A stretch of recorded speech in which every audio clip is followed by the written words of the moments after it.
বিধানসভার SC ST ও minority সর্বদলীয় কমিটির সদস্যরা বুধবার আগরতলার বিভিন্ন হোস্টেলগুলি সরেজমিনে ঘুরে দেখেন। এই কমিটিতে বিভিন্ন রাজনৈতিক দলের বিধায়করা রয়েছেন। কমিটির সদস্য বিধায়ক রঞ্জিত দাস, বিধায়ক জিতেন্দ্র মজুমদার সহ অন্যান্যরা এদিন আগরতলা শহরের বিভিন্ন ছাত্র ও ছাত্রী নিবাসগুলি সরেজমিনে ঘুরে দেখেন। কমিটির চেয়ারম্যান রঞ্জিত দাস জানান, এসসি এসটি ও মাইনরিটিদের জন্য যে সকল উন্নয়নমূলক কাজ চলছে সেইগুলি খতিয়ে দেখা এই কমিটির কাজ। এই কমিটি সবকিছু খতিয়ে দেখার পর কোথাও কোনো কাজের ঘাটতি থাকলে সরকারকে পরামর্শ দেওয়া হয়। এদিন সদর মহকুমার 11টি হোস্টেল পরিদর্শন করেছেন এনারা।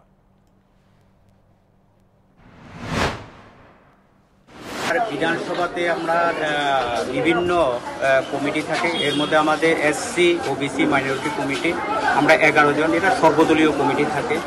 এগুলা বিভিন্ন হোস্টেল বা এসসি ওবিসি মাইনরিটিদের বিভিন্ন ডেভেলপমেন্ট কাজগুলা সেগুলো আমরা পরিদর্শন করি। কোথায় কোথায় কী সুবিধা অসুবিধাগুলো কীভাবে করা যাবে সেগুলো আমরা সরকারকে একটা অ্যাডভাইস দিই কমিটির পক্ষ থেকে।